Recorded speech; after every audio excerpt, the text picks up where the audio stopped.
ખુશી હનુભાઈ હળવદિયા છે। હું ધોરણ 9 માં અભ્યાસ કરું છું। અમારી શાળાનું નામ વિવેકાનંદ વિદ્યાલય છે। નમસ્તે, મારું નામ વર્મા મેઘના કમલ કિશોર છે। હું ધોરણ 9 માં અભ્યાસ કરું છું। મારી શાળાનું નામ વિવેકાનંદ વિદ્યાલય છે।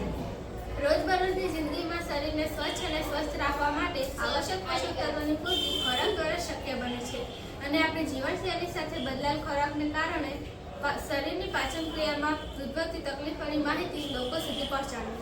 અમારી આ કૃતિને તૈયાર કરવાનો હેતુ એ છે કે ખોરાકમાં થતી ભેળસેળના પ્રકાર અને પ્રમાણને જાણી તેનાથી થતા નુકસાનની માહિતી લોકો સુધી વિગતવાર પહોંચાડી અને તેઓ જાતે પણ ભેળસેળને પકડી શકે એ રીતે તૈયાર કરવા।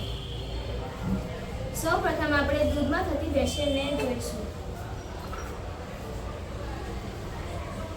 આ એક સાધન છે જેનું નામ છે લેક્ટોમીટર, જે પ્રવાહીના ઘનતા ઉપર કામ કરે છે અને આપણે દૂધમાં નાખીશું તો તે આખું ડૂબે છે। તેનો મતલબ કે પાણીમાં મિલાવટ છે અને પાણીમાં દૂધ સર્વપ્રથમ આપણે દૂધનું મિલાવટ જોશું। આ સાધનનું નામ છે લેક્ટોમીટર। આ જે 30 છે એ દૂધની માત્રા બતાવે છે અને 30 ની ઉપર જે હોય એ પાણીની માત્રા બતાવે છે। હવે આપણે એ દૂધમાં નાખીશું, તેને સ્થિર થવા દઈશું। સ્થિર થતાં તે 30 ની ઉપર બતાવે છે એટલે કે તેમાં મિલાવટ છે। હવે આપણે હળદરમાં થતી ભેળસેળ જોઈશું। હળદરના અંદર આપણે HCl નાખીશું।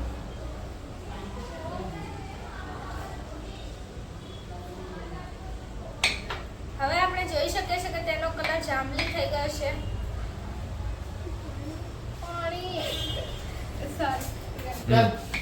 HCl નાખતા આપણને હળદરમાં જાંબલી રંગ જોવા મળે છે। હવે આપણે તેમાં પાણી ઉમેરીશું અને હલાવીશું।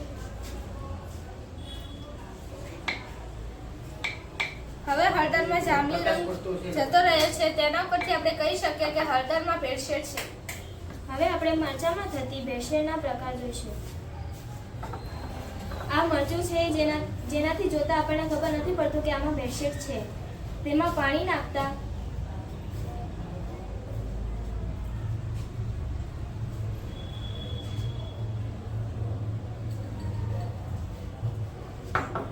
હવે એને હલાવીશું।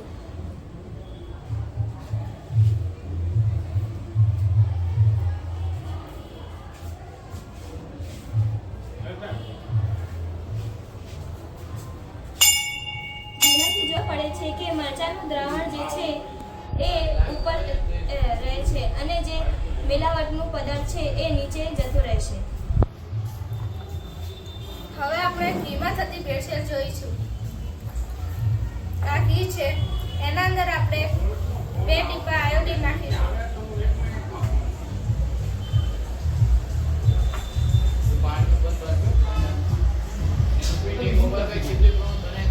આયોડીન નાખતા ઘીનો રંગ બદલી જશે, તેના પછી આપણે કહી શકીએ કે તેના અંદર ભેળસેળ છે।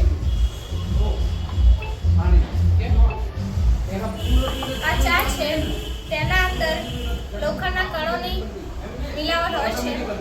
તેના અંદર આપણે લોહી ચુંબક ફેરવીશું તો ચુંબકના કણો લોહી ચુંબકમાં આવી જશે અને ચાની ભૂકી નીચે રહેશે। આથી ખ્યાલ આવે કે કેવી રીતે બધા મસાલો જે રસોઈમાં થતી વસ્તુઓની ભેળસેળ પ્રયોગો આપણે ઘરે પણ કરી શકીએ છીએ।